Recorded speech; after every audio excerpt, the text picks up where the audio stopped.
Sorry guys, मुझे नहीं पता था कि तुम लोगों में ऐसा कुछ रिचुअल होता है। हाँ, प्रे तो करना चाहिए। हम हमेशा खाने से पहले अल्लाह ताला से प्रे करते हैं। यस, रिचुअल नहीं स्पिरिचुअल। हम ही पहले भगवान को भोग ऑफर करते हैं और उसके बाद प्रे करके खाते हैं। लेकिन तुम्हारा भगवान यहाँ आके कैसे खा सकता है? जैसे वो तुम्हारी दुआ कानों से सुन सकता है, वो वैसे ही यहाँ पर आके खा भी सकता है। भगवान का फॉर्म पर्सनल है। अगर वो कानों से सुन सकते हैं तो मुंह से आके खा भी सकते हैं। उनके कान और मुंह दोनों है। शालिनी, तुम प्रे नहीं करती खाना खाने से पहले? नहीं, लेकिन मेरे चाचा ने एक बार कहा था कि हमको वो गॉड ऑफ फूड को और फार्मर्स को थैंक यू बोलना चाहिए। You mean Annapurna Devi? What? God of food. Yes, हमें उन्हें थैंक करना चाहिए और साथ में फार्मर्स को भी। But I believe in watering the roots. देखो, हम हमेशा क्रिएशन को तो अप्रिशिएट करते ही हैं, लेकिन हम क्रिएटर को ना अप्रिशिएट करना भूल जाते हैं। अभी सोचो, पानी ना हो, हवा ना हो, उपजाऊ मिट्टी या धरती माँ ना हो, तो फार्मर क्या कर लेगा? So I believe that we should be thanking the Creator, the Lord, who is providing us with all the basic necessities. Point. अब तुम किस किस को थैंक करेगा? वैसे भी तुम्हारे 33 करोड़ तो देवी देवता है। बताओ, किस किस को थैंक करेगा तुम? और शांति, तुम बताओ, तुम किस गॉड को मानता है? मैं ऐसे किसी गॉड को नहीं मानती, लेकिन I think Shiva is a big god. See, I am very sorry, but आपने अपने वो बड़े भगवान का स्टोरी तो सुना होगा ना, जहाँ वो अपनी मरी हुई वाइफ को शोल्डर पर लेकर पूरे इंडिया का चक्कर लगा रहा है। अब तुम मुझे बताओ, जो गॉड अपनी वाइफ के मरने पे ऐसे कॉमन मैन की तरह रोता है, वो गॉड हो सकता है क्या? अच्छा, may be, I don't know much about this story, but he is very famous and north में तो राम जी भी बहुत फेमस है ना। उनका स्टोरी तो तुमको पता होगा ना, सबको पता है। उनकी वाइफ को रावण ले गया था।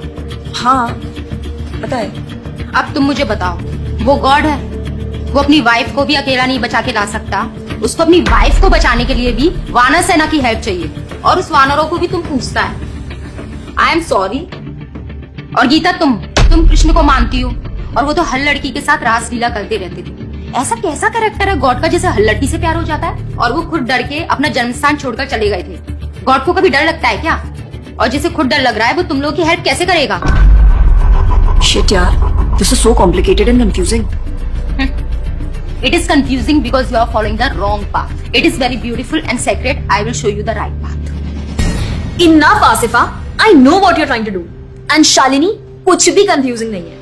You know what the problem is कि तुझे पता ही नहीं है, क्योंकि तूने आज तक शास्त्र ही नहीं पढ़े हैं। तो पता कैसे चलेगा कि क्या सही है और क्या गलत? जन्म कर्म च मे दिव्यम एवं योवेति तत्वतः त्यक्त्वा देहम पुनर्जन्म नैति मामेति सो अर्जुना। भगवान की लीलाओं को समझना इतना आसान नहीं है। उसके लिए शास्त्रों का अध्ययन करना पड़ता है, और वो भी एक प्रामाणिक गुरु के अंडर रह के उनकी शरण लेके। अब अगर तुमने शास्त्र पढ़े होते तो तुमको ये पता होता कि शिव जी ने जो इमोशंस उसमें दिखाए थे वो शोक नहीं, विरह था। विरह विरह दोनों सेम नहीं होते क्या? Let's start from the basics. शोक इज मटेरियल एंड विरह इज स्पिरिचुअल। शोक ना दुख की अनुभूति कराता है, whereas जो विरह है उसमें जो सेपरेशन की फीलिंग होती है ना, वो सुख का अनुभव कराती है। भगवान भगवत गीता में ना शोक करने वाले व्यक्ति को मूर्ख बताते हैं। गतासुन अगतासुंश्च नानु शोचन्ति पंडिता, a wise man never laments for the living nor for the dead. Bhagavad Gita chapter 2 text 11। अपनों की मौत पे आंसू बहाना शोक है, लेकिन वही रामायण देखते देखते जो आंसू निकले ना, वो विरह है। विरह, और ऐसे विरह से हमारा भगवान के प्रति प्रेम बढ़ता है। तो जिस तरह से शिव जी ने विरह को दिखाया था, उसी तरह राम जी भी सीता मैया के जाने के बाद विरह में भटकते हुए रो रहे हैं। और यही नहीं, सीता देवी इतनी प्योर है ना कि उन्हें राम जी के अलावा कोई टच भी नहीं कर सकता था। रावण जिनको लेके गया था वो छाया सीता देवी थी। असली सीता देवी तो अग्नि में समा गई थी, और वो अग्नि परीक्षा के वक्त बाहर आई थी। और आसिफा, तू क्या बोल रही थी? भगवान राम को अपनी पत्नी को बचाने के लिए वानरों की मदद लेनी पड़ी थी। I mean, God is all powerful, right? हाँ, I mean, वो अकेले भी तो मार सकते थे ना। यार शालिनी, अगर तूने कभी रामायण पढ़ी होती तो तुझे पता होता, जब खर और दूषण आए थे अपने 15,000 ऐसे दानवों के साथ जो इंसान को खा जाते थे, उन सब के साथ राम जी ने अकेले बिना किसी की हेल्प के उन सब के चिथड़े उड़ा दिए थे। अब ऐसे राम के लिए रावण को मारना मुश्किल है क्या? हाँ, लेकिन बाद में वानरों की हेल्प क्यों ली? उनको अपनी सेवा में लगाने के लिए, उनकी ग्लोरीज बढ़ाने के लिए। अरे उन्होंने तो एक छोटी सी गिलहरी तक को अपनी सेवा में लगा लिया था। What? कभी पढ़ा हो तो पता हो ना। खैर, और हम हनुमान जी की पूजा इसीलिए करते हैं क्योंकि भगवान तक पहुंचने का रास्ता उनके भक्तों की सेवा है। जब भगवान देखते हैं कि मेरे भक्तों का गुणगान हो रहा है या कोई सेवा कर रहा है तो वो बहुत खुश होते हैं। जैसे मैं तेरी मॉम के सामने अगर तेरी तारीफ करूं तो वो खुश होती है ना। पॉइंट। इसी तरह भगवान हमसे खुश होते हैं जब हम उनके भक्तों की सेवा करते हैं, पूजा करते हैं। और रही बात 33 करोड़ देवी देवता की, आसिफा तो मुझे ये बता, what is your favourite genre in movies? Psychological thriller. और शालिनी तेरी? Romantic and comedy. एग्जैक्टली। जैसे हर किसी का अपने नेचर के अकॉर्डिंग फेवरेट जॉनर होता है, वैसे ही भगवान ने हर किसी के नेचर के अकॉर्डिंग व्यक्ति के लिए उसके नेचर के अनुसार वेद और पुराण दिए हैं। और उन्हीं पुराणों को फॉलो करके लोग अपनी देवी देवता की तरफ अट्रैक्ट होते हैं। और ये सभी देवी देवता भगवान की ही सेवा कर रहे हैं।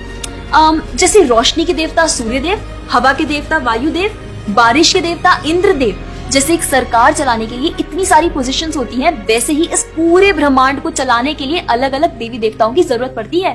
तो मतलब वो अपनी पोजीशन का मिसयूज करेंगे, किसी भी लड़की के साथ कुछ भी करेंगे, रास लीला करेंगे। Stop it Asifa, now you are crossing the line. तुझे पता ही क्या है कृष्ण के बारे में? जो लोग बोलते हैं कि कृष्ण करे तो रास लीला है, हम करें तो कैरेक्टर ढीला है, उनको बोलो पहले भागवतम पढ़ ले। ठीक रास लीला से पहले भगवान ने गोवर्धन उठाया था। उनको बोलो पहले जाके गोवर्धन पर्वत उठाए। पैदा होते ही पूतना को मारा था, बच्चे से एक मच्छर नहीं मारा जाता। When he was crawling, मुख में ब्रह्मांड दिखा दिया था। तू अपने मुंह में अपना ये हॉस्टल ही दिखा दे आसिफा।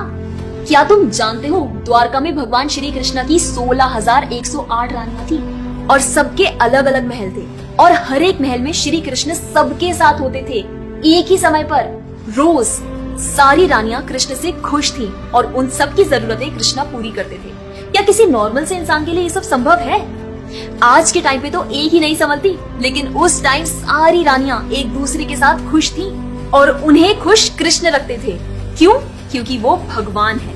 और रही बात ब्रज की गोपियों के साथ रास लीला करने की, तो इतना जान लो कि रास लीला के टाइम पर करोड़ों गोपियां थी और कृष्ण पूरे टाइम हर एक गोपी के साथ मौजूद थे और उनके साथ डांस कर रहे थे एक टाइम पे करोड़ों गोपियों के साथ। ये सब बहुत डीप लीला है और ये सब तभी पता चलेगी जब साधुओं के संग में रह के शास्त्रों को पढ़ा जाएगा। हवा में तीर चलाने से या सुनी सुनाई बातों पर यकीन करने से कुछ नहीं होने वाला।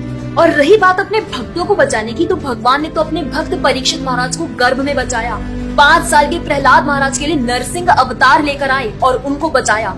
यहाँ तक कि वो अपने गुरुदेव सांदीपनि मुनि के बेटे को मरने के बाद वापस लाए और उनको जिंदा किया। आई एम रियली इम्प्रेस्ड यार।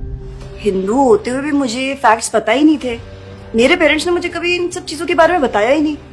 हाँ, पेरेंट्स की तो गलती है, लेकिन हम भी तो वही कर रहे हैं जो उन्होंने किया। We are not learning about our culture, not reading Ramayan, Mahabharat और भगवत गीता।